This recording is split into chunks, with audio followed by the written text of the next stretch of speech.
Hello everyone and welcome back to Tim Talks Music. I'm Tim Butler and today we have another special interview for you. The other day I had the pleasure of interviewing Philly guitar and music legend Tommy Conwell. Tommy has been in the music industry for over 40 years and is most notable for his band The Young Rumblers. Tommy has played in multiple venues all over Philly, including stadiums. He's had multiple hit radio songs, including his song I'm Not Your Man, which at one point hit 74 on the Billboard Hot 100. So, I hope you enjoy my interview with Tommy Conwell. So, who were your earliest musical inspirations and guitar heroes? Well, earliest?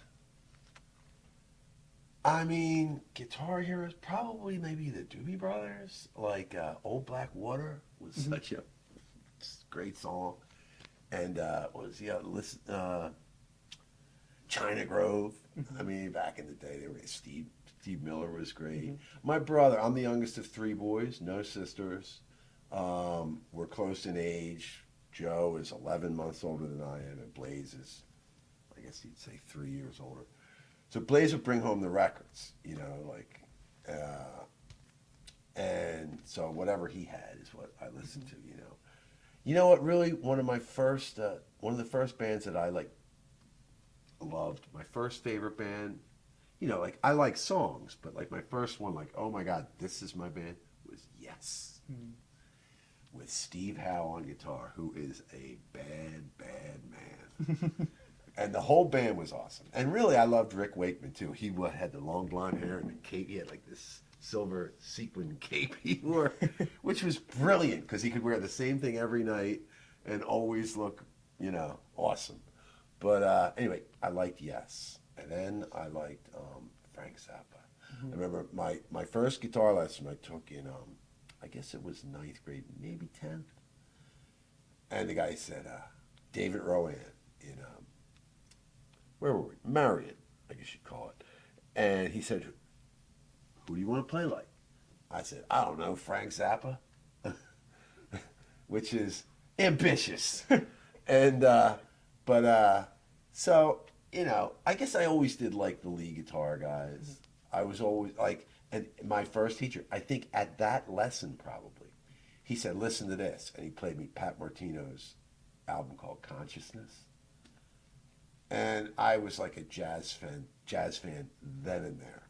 I remember sitting there listening to it and saying, yes, I would like to play like this, So I've been a jazz fan ever since, and Pat Martino was big for me too. He was one of my early heroes. I really wasn't into songwriting and band, fronting a band. I had no interest in that. Or singing, I had no interest. Songwriting, zero. Stuff on the radio, very little, interest.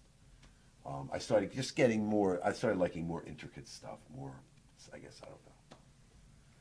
And progressive rock and jazz and stuff like that. So the stuff. And I didn't realize till later how hard it was to be Tom Petty. You know what I mean? It sounded so easy, but it's really not. But so anyway, but that's my early stuff, I guess, And in 1984, the Young Rumblers debuted at J.C. Dobbs on South Street. What was the Philly music scene like when you started? Well, it was, I guess you're right. I guess Dobbs was the first place we played in Philly, yeah, with the Rumblers. That was our Philly debut, yeah. We had played in Delaware for probably a month or two before that. But what was the question now? Oh, what was the Philly music scene? Yeah, like then. Yeah. There were places to play. There were, it was cool. There were a lot of places to play. And really, the Hooters were just not peaking, but hitting their stride big time. And I didn't know anything about them. I never listened to the radio. I didn't know who the Hooters were. I heard about, actually, we were about a month or two old. And our sound man, who was a guy named Tommy Alderson, who was also a guitar player, but anyway, he was a friend of ours. He did sound. And he lived with one of the guys, and his roommate, coincidentally, worked for the Hooters management, Cornerstone Management. And he said, hey, you guys think you want to open up for the Hooters? And I knew a little bit about the Hooters at this time. And I remember I said to him, I don't think we're ready for that yet, man. You know, I mean, we're like 6 weeks old. You know what I mean? We've done like 4 gigs. So like maybe we should like, I'll let you know when we're ready. He said, no, I think you're ready now. And so we did, and it was fantastic, and it started the ball rolling. But that was a huge gig for us, like opening for the Hooters the first time, packed, mostly chicks. You know what I mean? Line down the block of mostly girls with autograph books and teddy bears and all this stuff. It was like a real kind of like, you know, thing. And but the lesson there is, you don't get to pick when your opportunity comes. You know what I mean? Ready or not, here it is. So you got to grab it whether you're ready or not. Like, we weren't ready.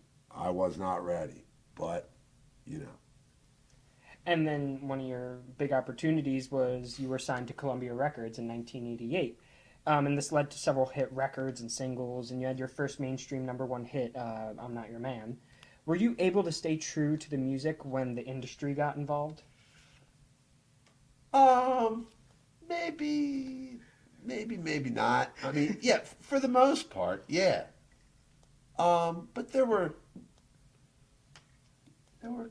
like, no one ever said you have to change. They always said, just be yourself, just be yourself.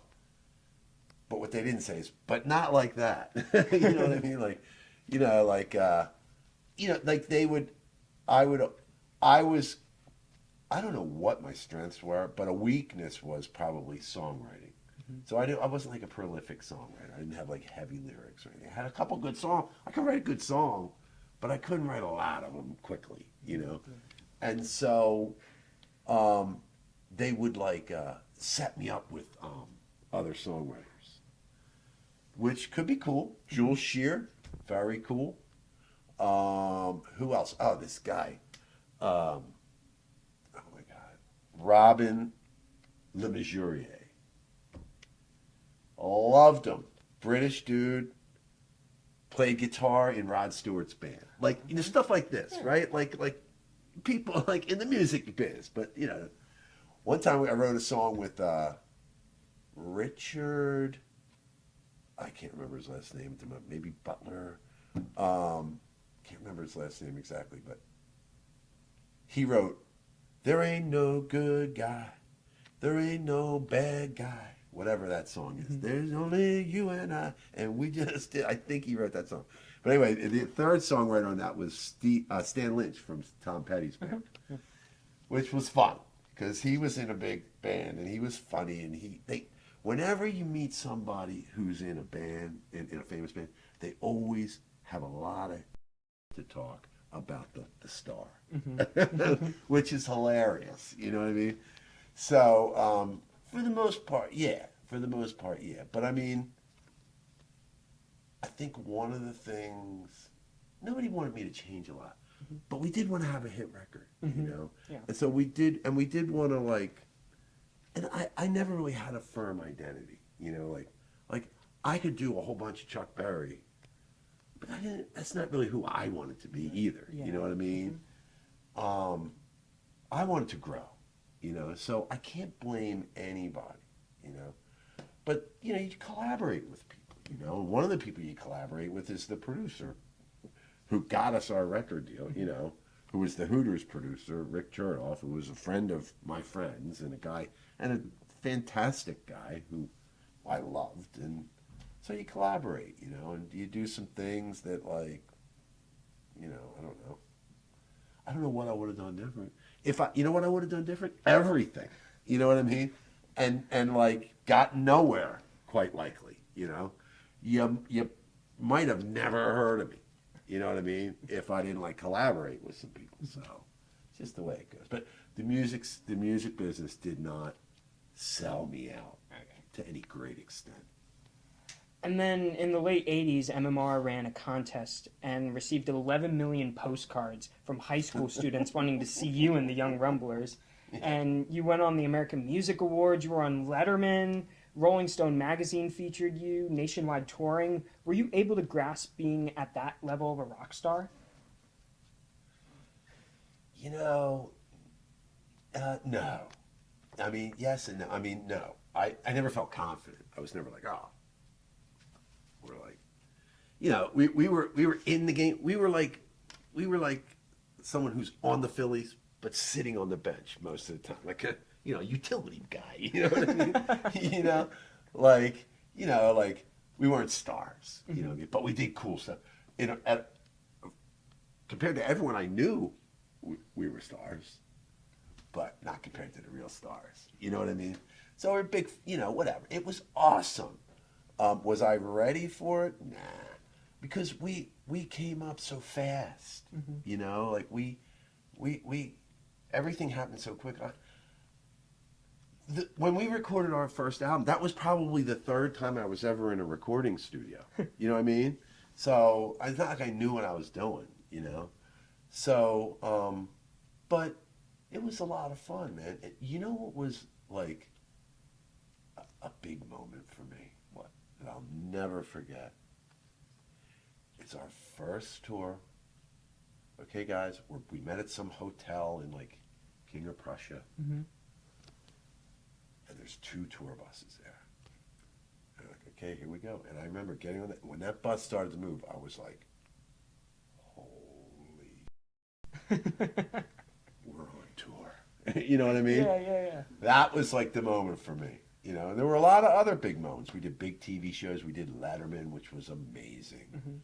We did American Music Awards. That was pretty amazing. That was prime time. That's the only time I was ever on prime time network TV. And that was fun. You know what else was cool about the American Music Awards in Hollywood, California? What? At the Shrine Theater. Besides all the stars there, only time I ever went to a Hollywood party with paparazzi. Oh, really? You know what I mean? So, like, what happens is you go to a party after the thing. There's a party for everybody, Not everybody. The other people on my level. Yeah. But you pull up in your limo. Ours was a van. And you pull up and you get out. And the photographer's like, Tommy, like they want you to look at them. So they're calling your name. You know how many times that happened to me? Once. So it was fun, Yeah. It was cool. And I recently saw you at the Ardmore Music Hall, and I will tell you, you were one of the best performers I've ever seen. Oh, thank you. And can you talk about how you started your trademark, like roaming around in the crowd and playing on top of bars and doing guitar solos? Well, yeah. I mean, that's just old school blues stuff. Like a million guys have done that before me. And I was really into blues. I got into blues in college. George Thorogood, I went to University of Delaware. And George Thorogood, I saw George Thorogood when I was in 10th grade, which was like 78. And he was playing the Main Point in Bryn Mawr, which was a little coffee. They didn't even sell alcohol. It was like a coffee shop, coffee place or whatever. But it was a decent sized venue. It was, probably twice the size of this first floor here. And I was, this is me, you're George Thorogood. Wow. Up like on a stage about a foot high or something, right there. And like, it pretty much blew my mind. You know what I mean? And what he did was got the audience, he came out, got the audience by the throat and went like this for an hour and a half. You know what I mean? Like he was in charge. He was in charge. He was funny. He was cool. The music was awesome. It was tight. It was just like amazing, man. So, but that didn't really get me into blues. That just made me think he was awesome. But then I got into blues. I found Jimmy Vaughn, which is Stevie Ray Vaughan's brother, before Stevie Ray Vaughan came out. Right. And they were cool. And I got into blues. And I got with this blues band. I got into blues, and probably 2 months later or whatever, shortly after, I saw this blues band called Rocket 88 who had a frontman who was like that. He would get up on the bar, and he was really funny, and he'd walk through the crowd. all that blues stuff. That's like kind of like blues entertainment style. And he would do all that. And the band was called Rocket 88, and his name was Dr. Harmonica. And he's still playing around. He's fantastic. I learned everything from him. And so that's how I developed that. It's a time-honored tradition. But then I learned it firsthand by being in the band for about a year and a half with a guy who did all that stuff. It's all stolen. None of it's original. Here's what's original. I never saw anyone go in the girls' bathroom before. That was mine. Or really pull down their pants. I never saw. And I don't pull down my pants anymore because I'm just too old. It's just getting too gross. Okay, but for a long time I did that. Just anything, all of that stuff takes zero talent. You know what I mean? It's just an attitude. It's just like somebody's got. Come on, let's have fun, you guys. You know what I mean? Let me do something. It's not even crazy. It's like, so what? But people love it. They want. If people are like, if people trust you, they want to have a good time. You know, so whatever you're selling, they're buying. You know what I mean? So, oh my God, he went out the front door and played in the middle of the street. That doesn't take any special talent. You know, it's just like the attitude of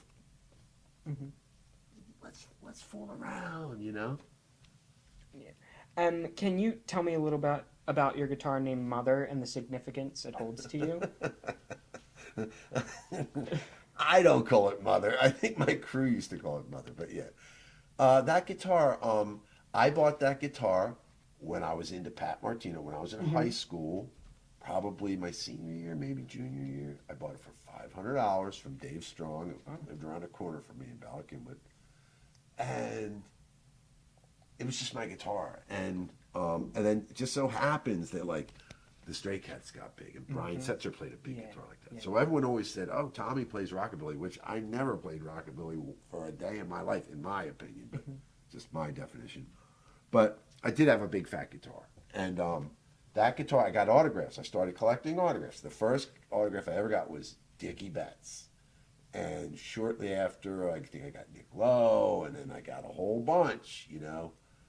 Chrissy Hines signed, she put her eyeliner in there, in her signature, with I love so much. And, you know, Stevie Ray Vaughan, I got just a lot of cool people who were heroes of mine, you know. So that was fun. So that guitar got very beat up, you know, over the years. I kill things, too, by the way. Like, I do not, this will look like World War III in about 2 years. You know what I mean? Like, you know, like I'm not nice to things because I don't care, you know, whatever. They're tools to me. So, anyway, it's got pretty beat up, but it's in the shop right now, getting all fixed up. Okay. Yeah, so I'm pretty excited about that. Do you have a favorite guitar? You know, nah, I have a Telly, man. I have a Telly that I use. I've been using it forever. Well, not forever. Early 90s, probably. I saw Danny Gatton at the Chestnut Cabaret. The next day, I went and got this Telly that I still use. Yeah, he was an amazing Telly guy. So yeah, that's that. I love my new Yamaha acoustic. I'm not a gear guy. I don't have 19 guitars. I have like 3 or 4. You know, I just have what I need. Yeah. You know. And you're very well known for your love of Philly. And you're a Philly musician. You were a radio personality for 12 years on WISP. And, you know, you have your new anthem with the Young Rumblers going back to Philly. What do you find special about Philly and the local suburbs? Well, the Philly music scene, the Philly 80s, you know, there was a lot of good music that hit nationally from Philly in the 80s. Not a lot of it got really big. I mean, the Hooters had a pretty good run. Yeah. I mean, there's bands from Philly that are big, like Hall & Oates is big. But they were more 70s. But, you know, the Hooters really spearheaded it. But there was a guy named Robert Howe. There were a lot of good bands that got record deals. None of them really became stars except the Hooters. Like, you know, But but there was Robert Hazard, there were the A's, there was my band, there was the Hooters, there were a ton of other good bands too. It was good. The '80s was good. There were a lot of punk rock bands and a lot of, you know, sort of new wave things, and just there was a lot. It was good. And, oh, you know what made it though, man? What made it was the radio. Yeah. And MMR spearheaded that, and it was Yeah. Pierre Robert, and it was, but it was Joe Bonadonna too. Was the you know, the brass at the station too, Yeah.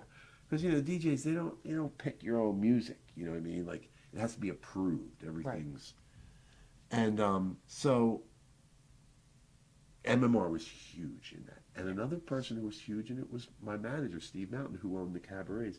The cabarets were huge. There were 3 cabarets, sometimes more, but there were 3 main ones: Ambler, 23 in Ardmore, and the Chestnut Cabaret. But there were a lot of places like Dobbs, and there was the Empire Rock Club, and there was the Trocadero sometimes, although that was that wasn't around. That came a little bit later because it was shut down for a while. Central Park and Wayne. There was a lot of places. And so it was cool. There were a lot of places to play, a lot of good bands. Speaking of radio, one of your biggest radio hits, I'm 17, is my personal favorite of yours. How does it feel to have a new generation of teenagers, you know, connecting to that song? Are they connecting to it? Yeah, Oh, I my would say. man, Tim. Thank you, man. That's awesome. How does it feel? It feels great. And listen, man, I love it all. You know what I mean? I'll take anything I can get. You know what I mean? Like, there was a time when, now I was much younger and much more kind of like relevant, you know what I mean? Yeah. In this scene, a bit bigger, you know? And it was hard. It was a pain in the neck. It was weird. People treated you weird, you know? And so everything was weird, you know? It was like, what, you know? And now I'm just, I'm just a dude with a job and a couple of kids and a wife. And so any pats on the back I get, I take gladly. You know what I mean? And it's very fun. And I'm amazed that we still work. I'm amazed that people still come out. I'm amazed that I'm playing a lot now. Solo, which I love doing. I'm playing a lot, and it's quite amazing to me. You know what I mean? So if the kids are eating it up, Tim, I'm all for it. I love it. God bless them, these crazy kids. So you've played with the Young Rumblers, the Little Kings, Buzz Ziemer, and recently the Dirty Pints. Do you prefer working with a band or playing solo?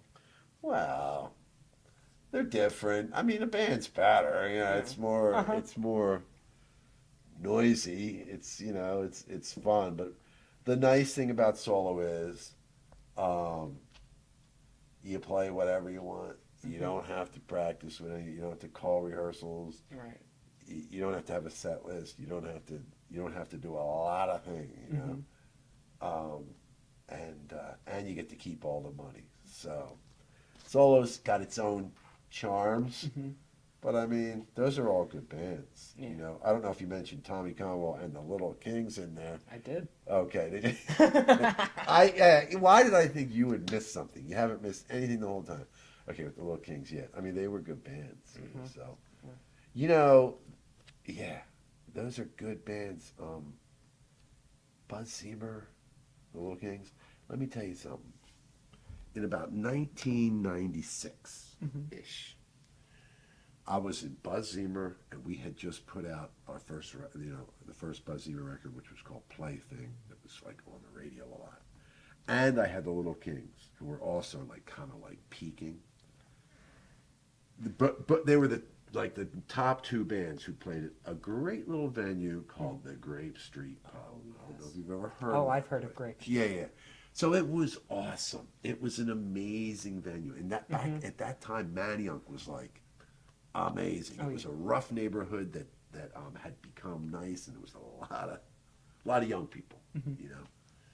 And I used to go down there, whether it was the Kings or Buzz Ziemer. When I would start hitting the streets of Manayunk, like my heart would start, like I would just get this euphoria because I'm like, this is a golden era for me. You know what I mean? Yeah. Like having these two bands that I really, you know, the Rumblers had a lot of pressure. Mm-hmm. You know, the Little Kings didn't. You know, the Kings was just like, yo, we've rehearsed once in our whole time we've been together. All the years we've been together, we called a rehearsal one time. So, like, there was no pressure. You know what I mean? It was like, let's just go play a bunch of 12-bar blues things and jam and just go nuts. And it was so fun. And then Buzz Zimmer was like this, like, still ballsy and kind of loose, but still like beautiful pop songs, like really. So, just that was a golden time for me, you know. All right, I got two fun questions for you. Okay. What was more challenging, playing stadiums or teaching third graders for 5 years? Well, probably, you know, teaching third graders, but they were both great. Teaching third grade was so great, man. It was so great. Like, maybe I only did it for 4 years. I taught sixth grade for one, then I got out. You know, I probably should have stayed, whatever. You know, it was great, man. I loved it. I loved every one of them. And we had a lot of fun. And I was an easy teacher. By design. I was like, what? I don't want to grade a whole bunch of homework. You know what I mean? Like, whatever. They're in school all day. You're gonna make them go home and do more. Right. You know? Yeah. Come on, man. So I loved it. I really liked teaching a lot, and I love to see my students now, like these kids. I don't see that many, but when I do, man, I love it. It was fun. My second fun question, how much time did it take to style your hair in the 80s? Not much. Just a can of hairspray and a blow dryer, you know. Just blow it and okay. Yeah, good question. And by the way, I never put makeup on myself. There's some pictures that are pretty made up. Let me tell you something. That first picture, we made a poster with, because when I started it was just 3 of us, and then we added 2 more. And there's plenty of pretty board pictures of both of them. Everyone was doing pretty board pictures at that time. Yeah. But that first picture, man, we just showed. We were just like, "Come on, we're doing a picture."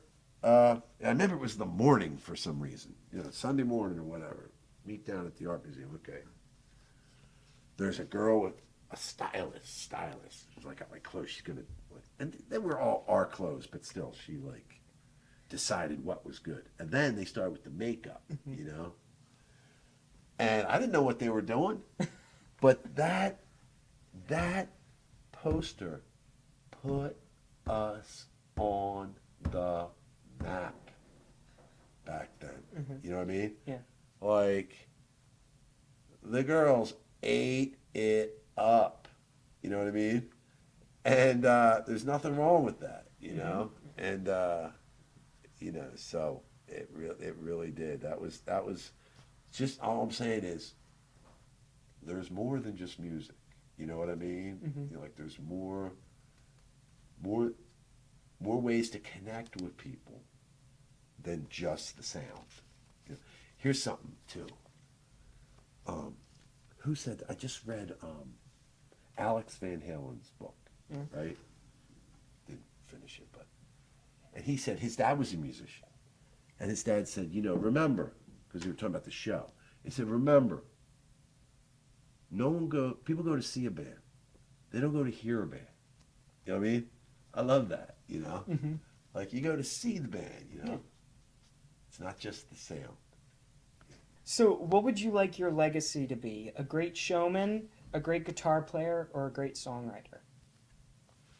Well, a great showman, you know? I think the other two, the ship has sailed on them. I don't think they're happening. Like, I can't play like I used to, you know? So I've peaked in guitar-wise. I haven't necessarily peaked as a songwriter, but I don't think anyone's going to remember. If I write a great song, between now and the time I check out. I don't know how many people are going to hear it, you know. So, but as a performer, you know, that's always been my thing. You know, like I like live music. I like being in the band. I like being on the stage. Like when there's a show going on, who do you want to be? You know what I mean? I want to be the guy up there. You know what I mean? Like I want to be that guy, and I always have. I've always been fascinated by like who's having the most fun here. Right. That guy is. You know, and so that's my thing. So for my last question, you may answer it in any way you'd like. Do you have any advice for young and up and coming musicians or songwriters who want to start a career in music? I do, man.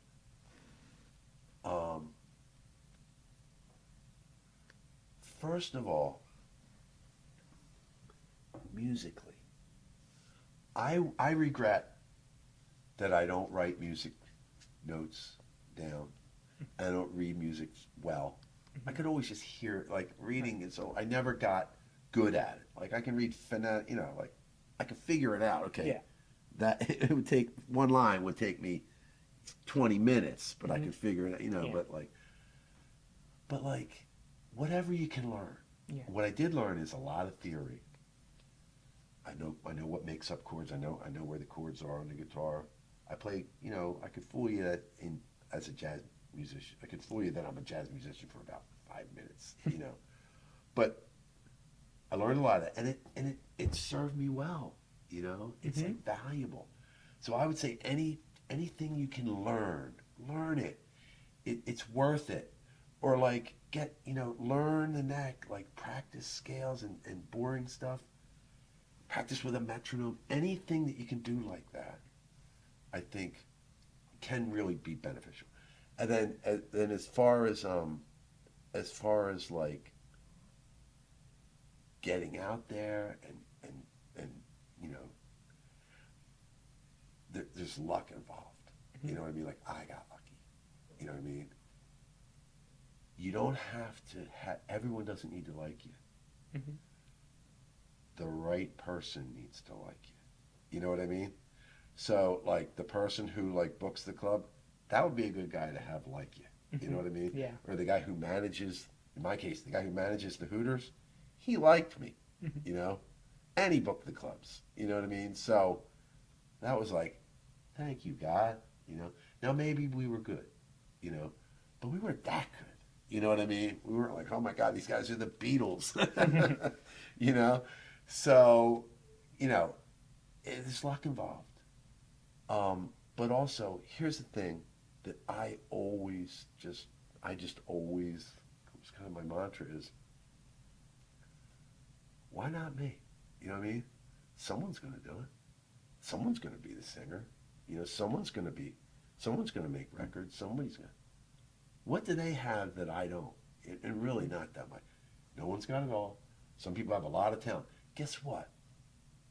Musical talent, that's only part of it, man. It really is.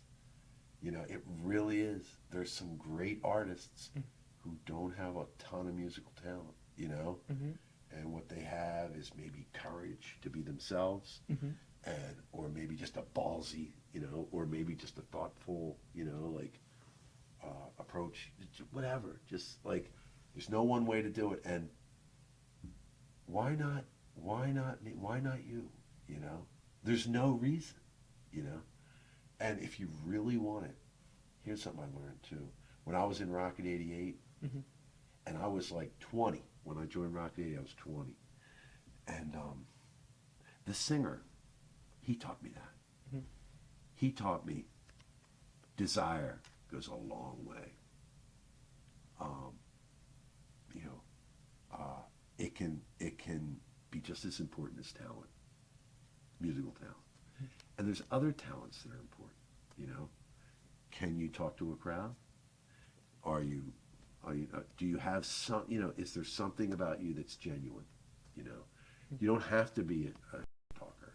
You know, you don't have to be a big look at me entertainer. Some people do it quietly. You know, I'm just saying, you can do it. Someone's going to do it, you know. And so that would be my advice to kids. And guess what?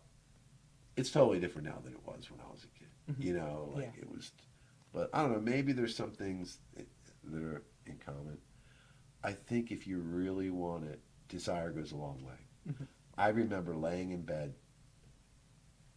thinking about worrying that I'm not going to be able to be a musician and like getting like scared, you know, because I'm like, I have to do this. There's nothing else that I care about, you know. I look at other people and like they're like in college, like studying economics and stuff. I'm like, I don't know anything. I don't know what these people are doing. You know what I mean? I know what I want to do. I have to do this, and so it's just going to come through. If that's how you feel, it's going to come through. You know what I mean? People are going to see that. People are going to, this guy, that's all this guy thinks about. You know, if that's the case, then that's, so anyway, desire goes a long way, and a little bit of luck is probably necessary too. Well, thank you for coming on the show. I really appreciate it. That was fun. You were excellent. Thank you.